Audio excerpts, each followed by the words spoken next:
आज हम क्या है माइक्रो इकोनॉमिक्स स्टार्ट करने जा रहे हैं। इतना तो मैंने आपको बताया था, ये जो वर्ड है माइक्रो, ये माइक्रोस एक ग्रीक वर्ड है, उससे डिराइव्ड है। ये भी आपको बताया था जो इकोनॉमिक्स है इसको ओकियोनोमिया, ये भी एक ग्रीक वर्ड है जिससे ये इकोनॉमिक्स वर्ड डिराइव्ड है। अब ओकियोनोमिया का मतलब होता है हाउस होल्ड, और इसका मतलब होता है स्मॉल। तो मींस माइक्रो इकोनॉमिक्स का मतलब हो गया स्मॉल हाउस होल्ड। अब स्मॉल हाउस होल्ड में स्मॉल का मतलब क्या है? Small means individual. अब ये इंडिविजुअल क्या हो सकता है? इंडिविजुअल मैं, आप, कुछ ग्रुप ऑफ पीपल, कुछ मार्केट्स, कुछ फर्म्स, उसको हम क्या बोलेंगे? ये इंडिविजुअल लेवल है हमारा। क्या है? Individual level. मैक्रो क्या होता है? उसमें कंट्री को हम इकट्ठा कर देते हैं, पूरे कंट्री को। तो सारे कंट्री के इंडिविजुअल्स इकट्ठे हो गए, सारे कंट्रीज की फैक्ट्रीज इकट्ठी होगी, सारे कंट्री की मार्केट्स, सब कुछ कंबाइंड जब कर देते हैं हम, कोलैबोरेटिव कर देते हैं, तो मैक्रो इकोनॉमिक्स हो जाती है, जो हमने प्लस 2 में कर दिया। माइक्रो क्या है? इंडिविजुअल लेवल, यानी कि स्मॉल लेवल। ठीक है। अब जब हम इंडिविजुअल की बात करते हैं तो ये इंडिविजुअल माइक्रो इकोनॉमिक्स में देखो क्या है? Small house hold. अब स्मॉल हाउस होल्ड मतलब घर, अगर हम वैसे लेके घर, अब घर चलता किससे है? पैसे से। पैसे कहां से जनरेट होते हैं? माइक्रो इकोनॉमिक्स हम कर रहे हैं तो मनी कब जनरेट होगी, मतलब इट डील्स विद मनी कब और कैसे जनरेट होगी, and what are the ideal situations, equilibriums of various kinds of individuals and markets. इससे हम डील करते हैं माइक्रो इकोनॉमिक्स में। अब कैसे होगी? हाउस कैसे चलता है? पैसे से चलता है। पैसा कहां से आएगा? कब आएगा? जब क्या होगी? सेल होगी। पैसा कब आएगा? जब सेल होगी। सेल कहां पे होती है? मार्केट में सेल होती है। सेल कहां पे होती है? मार्केट में होती है। तो माइक्रो इकोनॉमिक्स में हम क्या पढ़ेंगे एंड में, जब हम करेंगे तो मार्केट से रिलेटेड करेंगे कि मार्केट का इक्विलिब्रियम कहां होता है, कैसे आ जाता है मार्केट का इक्विलिब्रियम। फिर मार्केट्स किस किस टाइप की होती हैं? परफेक्ट कंपटीशन होता है, मोनोपोली होती है, मोनोपोलिस्टिक होती है, ओलिगोपोली होती है, डियोपोली होती है। तो ये सारी मार्केट्स की हम डिटेल करेंगे। और क्या सीखेंगे अब? एक्सचेंज। देखो, सेल करने का मतलब एक्सचेंज होना। जब जब कुछ एक्सचेंज होता है, चाहे वो गुड्स हो चाहे वो सर्विस हो, तभी इनकम जनरेट होती है। और इनकम जनरेट होगी तभी जो है इकोनॉमी रन करती है, क्योंकि इकोनॉमी जो है वो पैसे पे रन करती है। अगर मैं इंडिविजुअल हूं तो मैंने इंडिविजुअल लेवल पे अपना घर चलाना है, ठीक है, अपनी जो विशेष है उनको सेटिस्फाई करना है, उनको पूरा करना है, तो उसके लिए आई नीड मनी। तो मनी कहां से आएगी? मैं कुछ ना कुछ मुझे सेल करना पड़ेगा, चाहे गुड्स चाहे अपनी सर्विस। मैं जॉब कर रहा हूं तो I am selling my service. Teacher हूं तो I am selling a service. जब आप मार्केट से जाते हो गुड्स खरीदते हो तो मैन्युफैक्चरर जो है, मैन्युफैक्चरर है जो शॉपकीपर है, वो आपको क्या कर रहा है? वो आपको गुड्स बेच रहा है। तो एक्सचेंज कब होता है?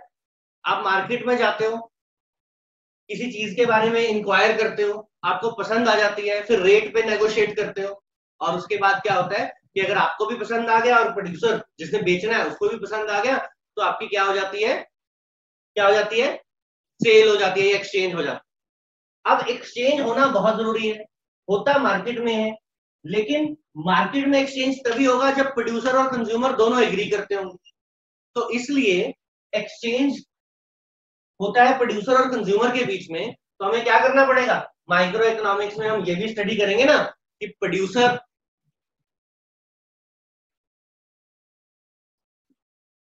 और कंज्यूमर को भी स्टडी करेंगे। अब प्रोड्यूसर और कंज्यूमर में क्या स्टडी करेंगे? एक तो प्रोड्यूसर का इक्विलिब्रियम, कंज्यूमर का इक्विलिब्रियम। इक्विलिब्रियम क्या होता है? Ideal situation. आइडियल सिचुएशन मतलब मैं अगर कंज्यूमर हूं तो मेरे लिए सबसे बढ़िया चीज क्या है? ठीक है। प्रोड्यूसर क्या सोचेगा कि मेरे लिए सबसे बड़ा बेनिफिट क्या है?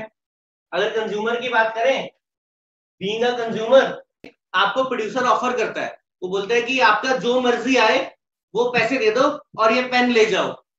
तो अनाया कितने पैसे में ले जाओगे ये पेन? अगर ये मैं वैसे नॉर्मली अगर मार्केट में आपको पता है ये 50 रुपीज का है, तो ये मार्कर जो है कितने रुपीज में लेके जाओगे? 10 या 20। 10 या 20? सर 10। 10 to 20। बस 10 रुपीज? मैं तो ऐसे बोलूंगा ये बहुत सारे पेन भी दे दो और इसको यूज करने के लिए मुझे मुझे क्या करो, स्पॉन्सर भी करो, 2-2.5-3 लाख रुपया भी दे दो। बीइंग अ कंज्यूमर मैं सोच तो ऐसे सकता हूँ ना, मैं दुकान में जाऊं, मेरे को स्पॉन्सरशिप भी मिल जाए और पेन भी फ्री में मिले। ऐसे कुछ लोग होते हैं ना, बहुत बहुत सेलिब्रिटीज देखे हैं ना, जो एडवर्टाइजमेंट करते हैं प्रोडक्ट्स की, उनको मिलता है ना, उनको मनी भी मिलती है और यूज करने के लिए फ्री में मिलते भी हैं, है ना, सैंपल्स भी मिलते हैं। अब कहने का मतलब इस एग्जांपल से मैं आपको ये बताना चाहता हूँ कि कंज्यूमर तो क्या चाहेगा, अगर कंज्यूमर की बात सुने तो कंज्यूमर तो क्या चाहेगा कि उसे मैक्सिमम सेटिस्फेक्शन हो, अच्छे से अच्छी चीज सस्ते से सस्ते मिल जाए या फ्री में ही मिल जाए या यूज करने के भी कोई पैसे दे। कंज्यूमर तो यही चाहेगा ना, अगर अकेला कंज्यूमर की आइडियल स्टेट की बात करें। और अगर प्रोड्यूसर की बात करें तो प्रोड्यूसर सोचेगा ये 25 रुपए का पेन है, सामने वाला बंदा जो है वो मर्सिडीज से उतरा है ना, इसके पास तो बहुत पैसे होंगे जेब में, तो मैं ऐसे करता हूँ ये पेन 2 करोड़ में बेच देता हूँ। सोच सकता है ना ऐसा, अगर पॉसिबल हो उसके लिए तो कर लेगा ना वैसा। माइक्रो में हम क्या स्टडी करते हैं, देखो माइक्रो इकोनॉमिक्स में प्रोड्यूसर को कंज्यूमर को मींस पहले हम स्टडी करते हैं कंज्यूमर क्या विश करता है या प्रोड्यूसर क्या विश करता है। तो प्रोड्यूसर से रिलेटेड जो आपके चैप्टर्स होते हैं वो होते हैं लॉज ऑफ प्रोडक्शन होता है, ठीक है, थ्योरी ऑफ सप्लाई होता है, कॉस्ट होता है, रेवेन्यू होता है, ये सारे चैप्टर प्रोड्यूसर से रिलेटेड है। हमें प्रोड्यूसर का व्यू पॉइंट या प्रोड्यूसर ने मैन्युफैक्चरिंग कैसे करी उसके बारे में हमें ओवरव्यू देता है। और अगर हम कंज्यूमर की बात करें तो कंज्यूमर का equilibrium, demand, elasticity of demand, ऐसे कुछ चैप्टर हैं जो हमें कंज्यूमर के व्यू पॉइंट के बारे में बताएंगे। अब दोनों का व्यू पॉइंट क्यों जरूरी है, आप जाके दुकान पे बोलोगे कि ये पेन मुझे 10 रुपए में दे दो, प्रोड्यूसर अगर उसे 40 रुपीज में बोल रहा है तो आपकी अगर नेगोशिएशन डील हो जाएगी तभी एक्सचेंज होगा ना। अगर आप दोनों के बीच में डीलिंग नहीं हुई मींस आप जो बोल रहे हो वो प्रोड्यूसर एग्री नहीं कर रहा उससे, ठीक है, और आप प्रोड्यूसर जो बोल रहा है आप एग्री नहीं कर रहे, तो क्या होगा, सेल नहीं होगी। अच्छा, सेल नहीं होगी तो इकोनॉमी नहीं चलेगी ना, सेल तो जरूरी है। तो इसलिए हम क्या स्टडी करते हैं, कंज्यूमर का पॉइंट ऑफ व्यू स्टडी करते हैं, प्रोड्यूसर का पॉइंट ऑफ व्यू स्टडी करते हैं, और फिर मार्केट स्टडी करते हैं कि एक्चुअल में मार्केट में कैसे होगा। मार्केट में इन दोनों के बीच में नेगोशिएशन होगी ना, और नेगोशिएशन होगी तो एक्सचेंज होगा, और उस एक्सचेंज को स्टडी करने के लिए हम इसको भी डिटेल में समझते हैं और इसको भी डिटेल में समझते हैं। इतना पता लग गया क्या क्या पढ़ना है, थ्योरी ऑफ डिमांड पढ़नी है, थ्योरी ऑफ सप्लाई पढ़नी है, प्रोड्यूसर का इक्विलिब्रियम पढ़ना है, कंज्यूमर का इक्विलिब्रियम पढ़ना है, मार्केट्स पढ़नी है, मार्केट का इक्विलिब्रियम पढ़ना है। ये सारा माइक्रो का पार्ट होता है। और इकोनॉमिक्स की बात करें, इकोनॉमिक्स हमें क्या सिखाता है, इकोनॉमिक्स की बेसिक डेफिनेशन जो है आज भी जिस पे बेस्ड है वो 1930s की डेफिनेशन है रॉबिन्स की, और उसी के ऊपर हम अभी भी जो हमारी इकोनॉमिक्स है आज भी प्रेजेंट जो इकोनॉमिक्स है वो इसी डेफिनेशन के ऊपर बेस्ड है। ये डेफिनेशन क्या कहती थी, ये डेफिनेशन बोलती है कि इकोनॉमिक्स, देखो वैसे तो क्या सिखाती है हमें इकोनॉमिक्स हमें सिखाती है बेस्ट यूज करो किसी भी चीज का। अब किसी भी चीज का मतलब ये है कि अगर टेक्निकलिटी में आए तो रिसोर्स की रिसोर्सेज होते हैं आपके पास, being a consumer, being a producer, being a country, आपके पास रिसोर्सेज होते हैं। अब रिसोर्सेज का एक एग्जांपल ले लेते हैं, लैंड। 20 स्टोरी बिल्डिंग पे आपको मैं ले जाऊं और बोलूं कि जहां तक नजर जा रही है ना आपकी, हमारे पास इतनी लैंड अवेलेबल है, तो क्या वो लैंड सफिशिएंट होगी? Yes sir. Yes sir. हाँ सर, सर हो सकती है। अब देखो हो सकती है कि नहीं, हाँ या ना बोलो एक तरफ, या होगी या नहीं होगी, एक चीज बताओ फिर मैं आगे आता हूँ एक्सप्लेनेशन। Yes sir.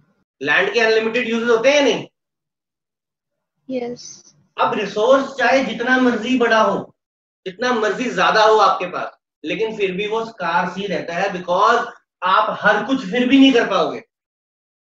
आपका इतनी ज्यादा लैंड होगी तो उस पर एग्रीकल्चर भी हो सकता है, स्टेडियम भी बन सकता है, स्पोर्ट्स कॉम्प्लेक्स भी बन सकता है, मल्टीप्लेक्स भी बन सकता है, ठीक है, रेस्टोरेंट भी बन सकता है, रिजॉर्ट भी बन सकता है, घर भी बन सकता है, ऑफिस भी बन सकता है, फैक्ट्री भी बन सकती है। पहले तो ये थोड़े से मैंने एग्जांपल गिनाए। फिर मान लो फैक्ट्री ही बनानी है, तो फैक्ट्री भी किस चीज की बनानी है, उसमें भी बहुत सारी ऑप्शन होंगी, और जिस चीज की आपको फैक्ट्री बनानी है उस हिसाब से रिक्वायरमेंट होगी कि नहीं। और फैक्ट्रीज भी बहुत बड़ी बड़ी भी होती हैं, और 50, 60, 70 फैक्ट्रीज लगा सकते हो आप। तो आपको ध्यान क्या रखना है, कोई भी नेचुरल रिसोर्स या किसी भी तरह का रिसोर्स होता है, वो जितना मर्जी दिख रहा हो आपके पास, इतनी लैंड बताओ इंडिया में किसके पास होगी। जैसे मैंने आपको एग्जांपल दिया, कौन बोल सकता है? मुकेश अंबानी तो ऐसे कह सकता है ना अपने बेटे को ले जाके, देख बेटा जहां तक नजर जाती है मुंबई में ये अपना ही है, बोल सकते हैं कि नहीं। लेकिन फिर उनके प्लान्स भी तो वैसे ही होते हैं, उनके एम्बिशंस भी तो उतने बड़े होते हैं ना। जितने ज्यादा रिसोर्सेज होंगे उनके एम्बिशंस भी बड़े होते हैं कि नहीं होते हैं। तो resources will always remain scarce, जितने मर्जी हो। अब रिसोर्सेज है स्कार्स, मींस लैंड है स्कार्स। देखो कितने सारे यूजेस में गिना दिए मैंने आपको लैंड के। क्या आप जितनी मर्जी ज्यादा लैंड हो, क्या आप ये सारे के सारे यूजेस पूरे हो सकते हैं आपकी लैंड के ऊपर?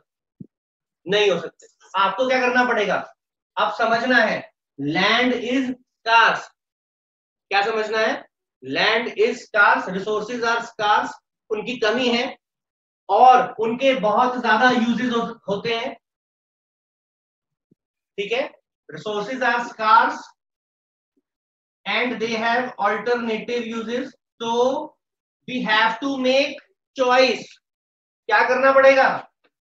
चॉइस करनी पड़ेगी। इतनी बात समझ आ रही है क्या? रिसोर्सेज है स्कार्स, बहुत सारे यूजेस हैं, इट इज नॉट पॉसिबल कि उस स्कार्स रिसोर्सेज से हम सारे यूजेस हमारे फुलफिल हो जाए। तो मुझे क्या करना पड़ेगा? चॉइस करनी पड़ेगी। तीन बातें मैंने बोली, resources are scarce, this is fact, ये सच्चाई है, फैक्ट। ऑल्टरनेटिव यूज होते हैं, ये भी फैक्ट है। चूज करना पड़ेगा, ये भी फैक्ट। क्लियर है इतना? ये फैक्ट है। अब इकोनॉमिक्स कहां आती है? इकोनॉमिक्स हमें ये सिखाती है भैया चॉइस करनी है ना, तो चॉइस तो करो, पर चॉइस ऐसे करो कि आपका जो रिसोर्स है वो ऑप्टिमम यूटिलाइजेशन हो उसकी। क्या बोलेगी इकोनॉमिक्स? का ये तो फैक्ट है, रिसोर्सेज स्कार्स हैं, ऑल्टरनेटिव यूजेस हैं और आपको चॉइस करनी पड़ेगी। बट इकोनॉमिक्स ये सिखाती है कि use the scarce resources in such a way to so as to get maximum out of them, optimum out of them. Means हम अगर प्रोड्यूसर हैं तो हम ऐसा रिसोर्स को यूज करेंगे कि हमें मैक्सिमम प्रॉफिट हो। अगर हम कंज्यूमर हैं तो रिसोर्सेज को ऐसे यूज करेंगे कि मैक्सिमम बेनिफिट हो, maximum satisfaction being a consumer. और अगर मैं कंट्री हूं तो मैक्सिमम वेलफेयर हो। तो इकोनॉमिक्स क्या सिखा रही है? Use of scarce resources in such a way so as to optimise the use and get maximum out of it, the result must be maximum. तो ये इकोनॉमिक्स सिखाती है। अच्छा चलो, अभी मैंने एक एग्जांपल बोला आपको कि रिसोर्स जो है क्या है? स्कार्स होता है। क्या सारे रिसोर्सेज स्कार्स होते हैं, या कोई आप मुझे एग्जांपल दे सकते हो जो रिसोर्स स्कार्स नहीं होता? दे सकता है कोई विशेष? कोई किसी रिसोर्स का एग्जांपल दे सकते हो जो स्कार्स ना हो? नेचुरल रिसोर्स रोज देखते हो आप उसको, रोज फील करते हो। Sir oxygen. ऑक्सीजन तो वैसे ही कहते हैं कम है, पेड़ लगाओ नहीं तो खत्म हो जाएगी। सनलाइट जितनी मर्जी यूज कर लोगे, लड़ाई तो नहीं होती क्या मेरी बारी अब मेरी बारी, ऐसे होता है क्या? यू कैन यूज, ना कोई टैक्स है ना कुछ है, फिलहाल अभी तक तो नहीं है ना, ना कोई खर्चा लगता है, जितनी चाहिए यूज कर लो, है ना, एम्पल है कि नहीं है, तो उसको कह सकते हैं। अदरवाइज उसके अलावा जितने भी रिसोर्स हैं दे आर स्कार्स।